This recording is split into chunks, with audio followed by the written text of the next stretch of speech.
Your jacket is on point. It's like perfect. I've seen some very bad versions of that before, but that one's good. The belt and everything is like. Trust me, I know that belt. I wore it for all season. I had a love-hate relationship with that thing. You just need the New Orleans heat as Yes, well. yeah. It has to be 110 degrees. Yeah, try wearing that in 110 degree heat. Okay, you start right there. Yeah, so my first question is, I know that you were talking about the panel, how the body types of a lot of the actors determined what style was used for that particular actor.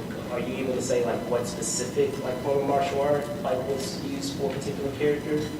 Well, what we would do is in the fight camp is see what the particular actor was good at. So if they're good at grappling, we make them do grappling. If they're good at kicks, we make them do kicks. We didn't want to make them do stuff they're bad at, and that's what your job as a director when you're directing actors is not try to make them perform something they can't do. Like work to their strengths, and so we apply that to the action as well. It's like first of all, what is the character, and how does the character operate in this world, right? And then we look at the actor and what they can do, and we try to meld those two things together. So there's a plethora of styles that we dip into from all that.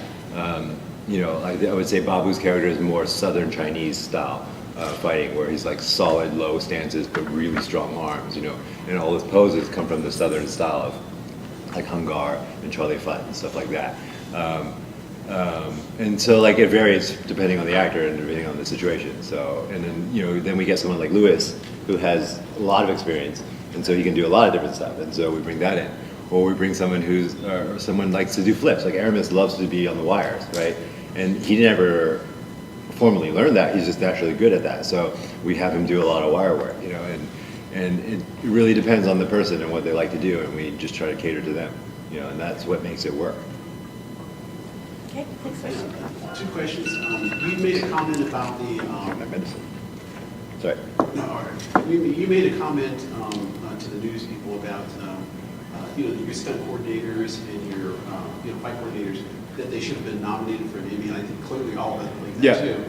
And there's some issues there, and so I don't know, maybe they may want to talk about that. But the other question, more to the style, because I know this is one of the things that Jackie Chan talked to some of the American people who did the fight scenes, not in your case, but in other cases, that the Americans always want to go big and this, and then Jackie Chan always says, no, you got to stay in close, and we do it this way. And I noticed that the fight scene with you and the Pilgrim, it was really close in, then you guys go out, but then you guys come really, really close in again. Right, right.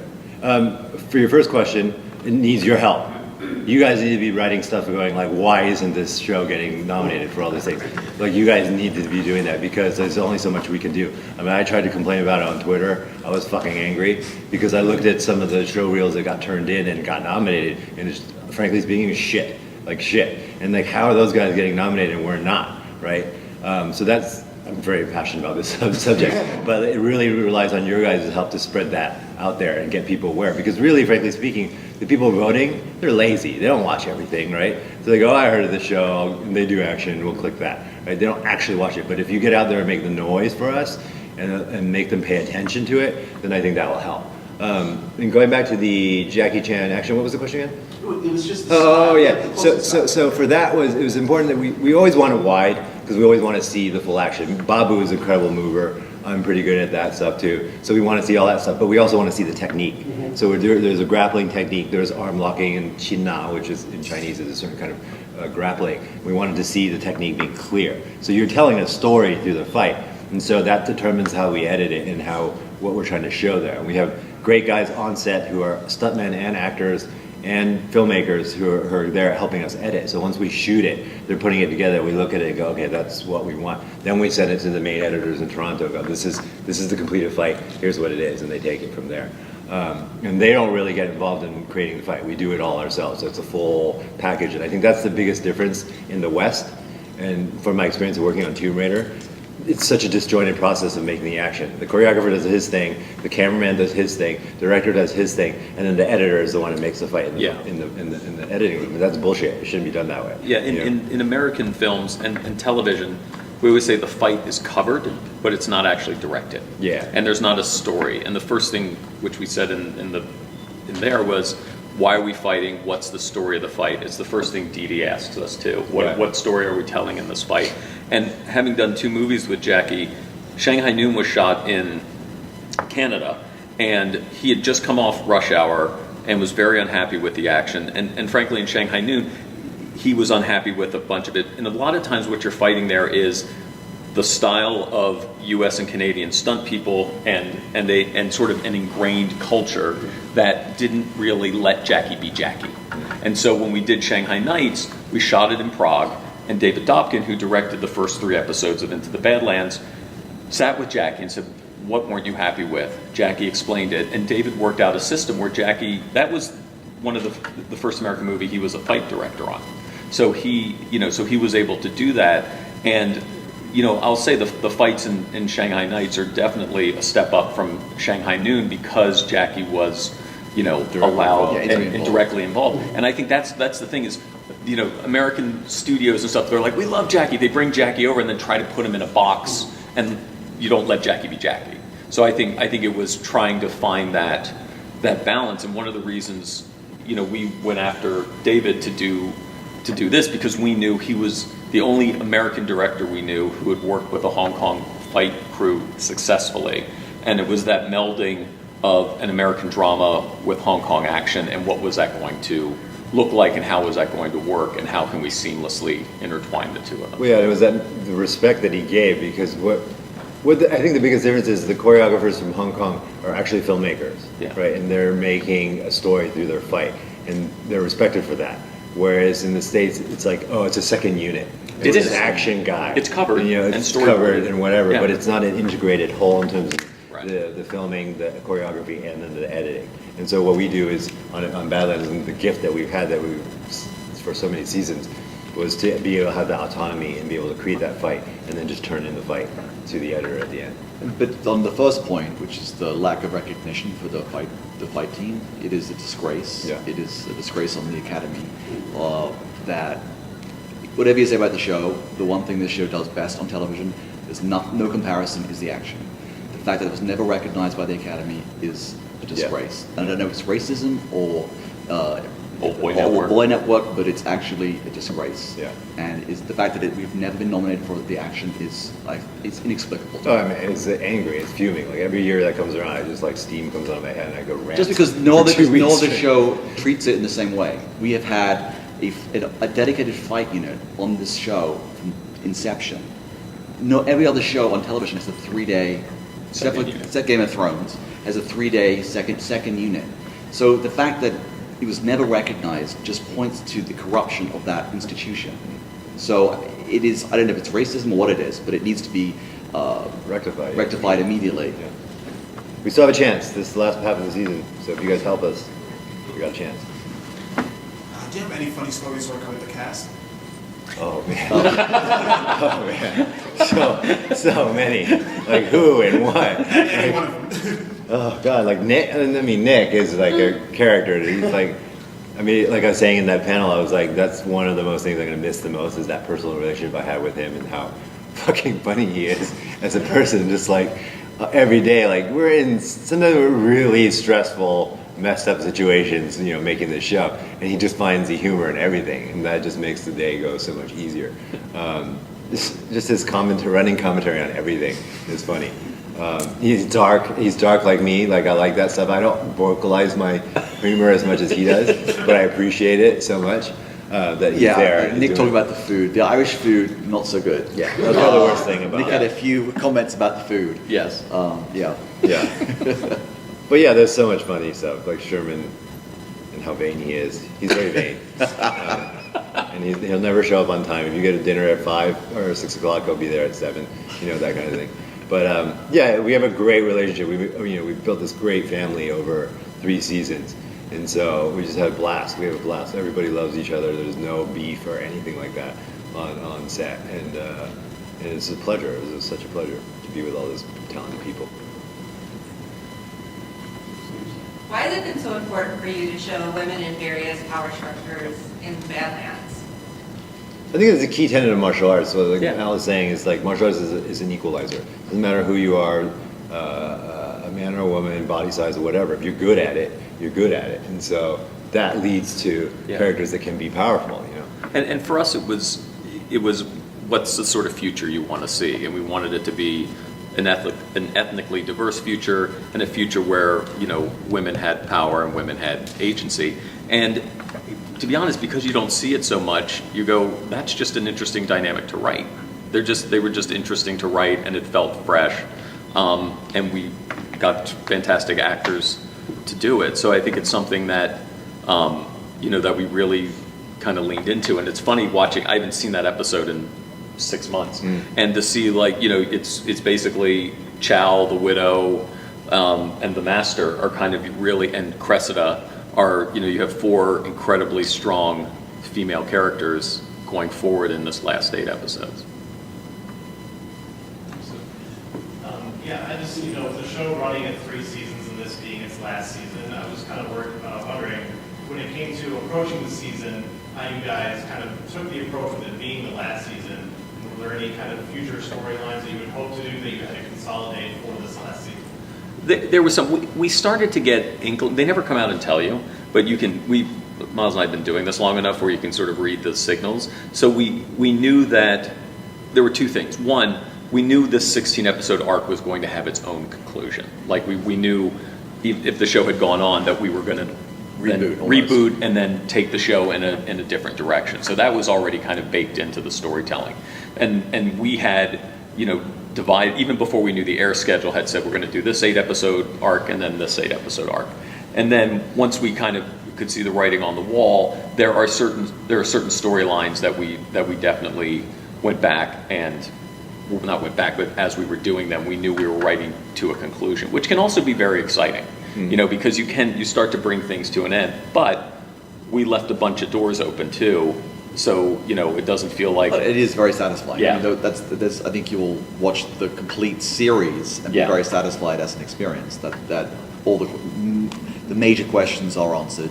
That the arcs are satisfying, where the characters get to in terms of their journeys. The journey is complete. Yeah, so I think for us, we feel very satisfied and very proud of the series as a whole. Yes. I just have 2 questions. Sorry. One was, one thing I really enjoyed about the show, besides you spoke about this at the panel, was the diversity of it, and how, you said this is what our future, looks like. And I was curious when you were thinking about that, how that worked into sort of the Navy convention, like we use like cogs and clippers and things like that. How did those names come to be, and how did that relate back to, creating this beautifully diverse show? Right. Well, the names were very important in terms of making it feel like its own thing, that this was not our world or a world you'd seen before in other movies. So the nomenclature of the series and the world was important. And in terms of the diversity and the effort we put into making sure that this world reflected a future that is not our own, that there was, it really presented a lot of challenges in terms of the Irish element, in terms of the UK element, getting the right actors into the roles, but it was something we really fought for and I think achieved in many ways. Yeah. But that was, and we sort of used sort of a Japanese feudal structure. That's where it had the barons and the regents and the clippers and the cogs and the colts, and so that's sort of where it came. So it was sort of taking that from It was Kurosawa, really, Yeah. in terms of those great samurai movies. Yeah. Like the Samurai trilogy was a big inspiration for the show. And then using those sort of also Chinese history as well, and the Chinese history of cinema, and Wong Kar-wai is a big influence on the series in terms of the look, the saturation, House of Flying Daggers. My second question was just for you guys, who your favorite characters were in the show and why? Sunny? It should be pretty obvious. That's why. No, but I really like the widow's character. I mean, there's so many characters I like. That's the thing is like, there's so much to, cling on to as a fan of the show. There's so many characters that you can like and hate and whatever, and so that's what makes it fun. You're not stuck with one person's storyline. It could get boring if you're not into that person, And so that's what I mean. I love watching Twitter blow up whenever an episode comes out because you see who people gravitate towards, right? And it's a really kind of fun aspect of the show. Yeah, and I think it's like when you create the show. It's like you love all your children, and I think all the children. No, some are problematic, but I think for us it's we really wanted to land Sonny, and once we had Daniel, we kind of knew where that was going. He's like your oldest child who you focus so much attention on and you go through. And then I think the widow we knew had the potential to be great, and I think that was a very surprising character once we got into it, that how much there was to do with her. And we really loved the relationship with her and Tilda. And Tilda, once we had Allie, we were like, okay, this is a great, we knew this was going to be a great, we had Tilda on paper, but then when Allie came in, it was just like, wow, she's great. And so we knew we had this really wonderful mother-daughter relationship, which is something you don't see on television a lot, and it's something you certainly don't see in this genre. But also it was deeply messed up. Yeah, deeply messed, yeah. Bonkers. It was bonkers. And then you have, like Lydia, which is you talk about that one, because Lydia is someone who, I think you watch the show and you have real expectations. She's the kind of the bitch, the sort of like the schemer. And over the course of the series, I think hopefully an audience will really begin to empathize with her. Right. And that she's not you really see her grow as an adult, that she becomes, after the sort of Quinn's gone, that she becomes her own person. And again, it's sort of empowering someone who's been in the shadow of a man to become powerful themselves. So that's a really interesting journey. So that was something that's very important. But, even watching the show today, Nick Frost really changed the show. Sure. Yeah, he changed the show. So for us, that was, I think, the relationship of Sonny and Baji is just transformative. And something that, we went into the show with very kind of serious intentions, but actually we realized that you need comedy to leaven the drama. And that really changed the whole show. And he's incredible. And just looking at the direction today, that he can get a laugh at any line. I mean, it's amazing. He has such facility, and he's such an amazing dramatic actor, comedic actor, and physical actor. That is the triple threat. So that really, I think, really helped us. Yeah. Quinn, also amazing character. Like, he was that one you love to hate him, right? Like, he was so fucking slimy all the time. It's like, but you love watching his performance, right? And it was just amazing to have that kind of, with Sonny and that relationship, that kind of very clear fight between these two characters. He was so creepy. He was so, but you He's needed creepy, that. You needed an actor, especially in the first season when you're establishing these barons. Because what are barons really but a cult of personality that's built around themselves? So you needed an actor who could bring that and be a cult leader. And Martin brought it.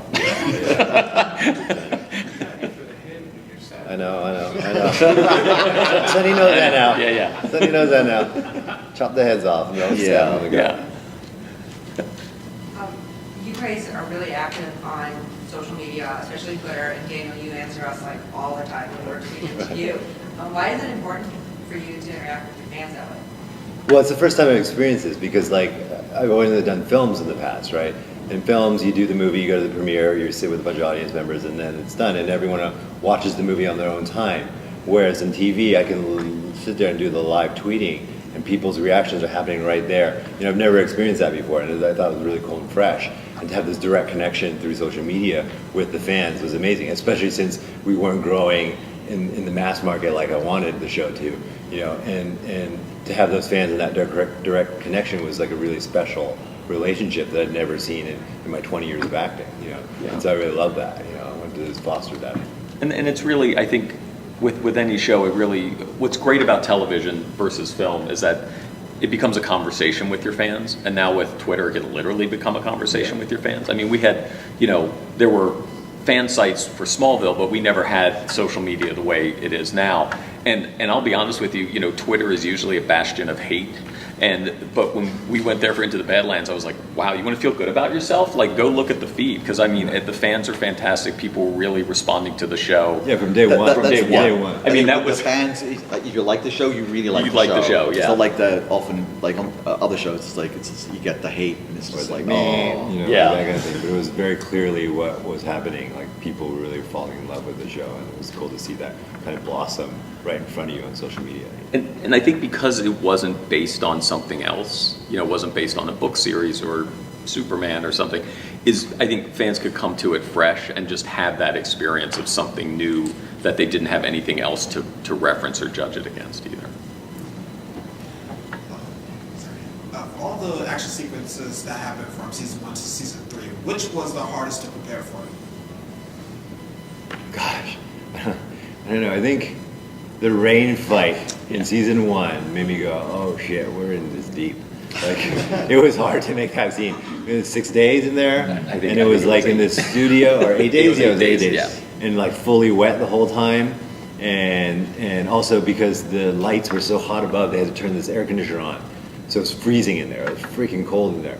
And then, but it was like 110 degrees outside. Yeah. So it was it was so difficult to make that scene. But it was like, it kind of put a taste in our mouth. Okay, this is what we're going to deal with for the rest of this show. Because we're raising the bar here. There's one of the first major fights in the first episode. We set the bar at that level. We're like, okay, we can't go back from this. So this is like, oh shit, we just went off the cliff. We're going, right? And so, I think that was difficult, but it set the tone and it set everything for everything else. And so, I mean, other fights were definitely difficult as well, but that was the kind of like surprising moment for all of us, like everyone involved, like Al Miles is the showrunners, Steven is the director, Master Didi is the choreographer. We're like, okay, this is what we're dealing with now. This is where we got to push ourselves. You know? It's, looking at the series as a whole and talking about fights, you said that they tell a story. What have been your favorite fights to tell? Wow. So many. And for different, I mean, I love that rain fight. Yeah. I mean, I still think that's one of my favorite fights. There was a nice bag of tricks in that one. We Yes. used so many like cool tricks in that. But it wasn't maybe a plot. It was a plot. No, it fight. was a plot. But it wasn't two characters fighting. Right. There was just Sunny beating a bunch of people Yeah. down, right? And we did a lot of that for a season. But then I think one was really important to me was the Moon fight with Moon that first time. Yeah. That episode. And in fact, that whole episode, because it was about these two warriors and then facing off. It was like very Akira Kurosawa. Yes. But then it was also very clear where Sunny's state of mind. Like, I don't want to fight anymore.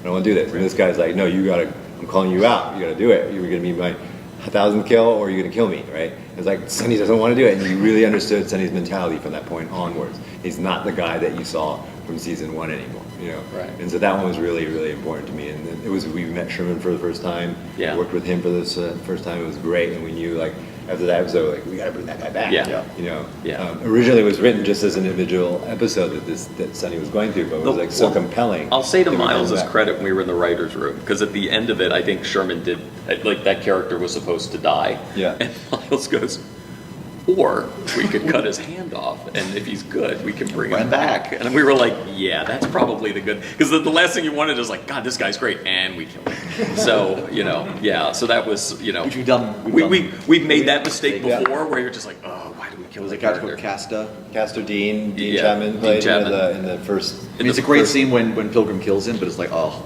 the kid was actually amazing. Yeah. He was such Great a good actor. mover, a great actor, Yeah. a great kid to work with. Like, Yeah. we were sad to see him go. Yeah. Yeah, that's true. I actually called you guys. I was like, do we have to get rid of I him? know. I know. We're like, oh. What has been some of the easiest makeup for you to deal with when you had all the tattoos or all the makeup? I think the easiest was like when Sunny's clean. He's fucking dirty like a lot of the time, right? I did not like the Chow outfit because I hate white. Like I hate all white. It's like, You look really good in it, though. I know. A lot of people say that, but it was very tight around the groin area. You could see if Sunny was excited or not. But it was very hard to move in that outfit because it was very stiff. The leather was up here. It was like giving me wear marks on my neck. A lot of costumes like did some damage to us physically moving around in them. Yeah, that one I didn't like. What was the question again? Sorry. Some of the easiest makeup you've had to The deal with? easiest makeup, yeah. So yeah, clean Sunny is the easiest. Like, you know, because I'm constantly getting marks put on me, Yeah. scars, blood, this, Yeah. like I get bloody. Well, how long was the tattoos in the end? Oh, the tattoo, yeah, like whenever we shot the back tattoos, How long? 3-4 hours. Wow. Even when we like got Right. it good, it's still 3-4 hours. That means I have to come in at 4 in the morning to start doing makeup, you know. And so I'm glad that we used costume to cover it most of the time, and then wasn't shown most of the time because that would have been hell. Thank you guys for saving me that. Any scenes you wish that did made the cut on the show? Oh. It did make the cut, or didn't? Yeah. Any scenes you wish that did make the cut on the show that was cut from the show? No. I mean, I think we're, no. No. I think we're pretty, We're pretty ruthless in the yeah. editing room. I Yeah. think one thing of the show is that it moves. There's no, like, no fat on the bone. It's just, it moves. And that's, so we never regret cutting a scene. Yeah. We're very happy to cut scenes. Okay, we have time for 2 more questions. You mentioned Sonny being one of your favorite characters, and all the little arcs he went on throughout the series. Is there one that you enjoyed portraying the most? I think because I'm a father, the Sonny as a father trying to take care of Henry, like I really like that first fight scene in the trailer of season 3, of the first episode, because that also like put you very clearly what his mentality was. Don't fuck with my kid. I'll kill you, right? Like, that's how I am personally. Like my daughter, I'm fiercely protective of her. So I really related to that story arc of Sonny like right away. It was not anything I didn't get or understand or I had to even ask them about. You know, it was like, I totally get what his mentality is. The baby's sick, he's got to find a way to cure him, and he'll do whatever he can to do that. And he makes a huge mistake doing that, you know. But what would you do in that situation? You know, it's like if your child's life is on the line versus protecting all of humanity, that's a hard decision to make, you know. And I really related to that character as being a father, and really, I felt like that was the moment that I really like understood Sonny. You know, I really got him. You know? But I'd also love the arc of him trying to get back to Vale. That was romantic. Oh yeah. You know, he's this really violent guy, but he's just trying to be a romantic, and like I like that too. Yeah. You know, there's so much to like. And then even this last half, where he's trying to save the world now. It's like a bigger scale problem. You know, everything else that he was dealing with personal, getting away from Quinn, getting back to his love, saving his kid. Now this one is like save the world, so be a hero. You know, and that's a whole different thing. Okay, we have time for, we can actually do these two more. Season 1, introduced us into the world of the Badlands, and season 2 really expanded on it in like a way, even when I was watching it, I wasn't expecting. But what was it like expanding it even more for season 3, and what was kind of like the most fun parts of creating the world? Well, season 1, as Al calls it, is world glimpsing, because we shot in New Orleans, and we quickly realized that you can't shoot a show like this in America, because you need money. So the move to Ireland really changed the whole show, because we had the tax credit allowed us to really expand the world.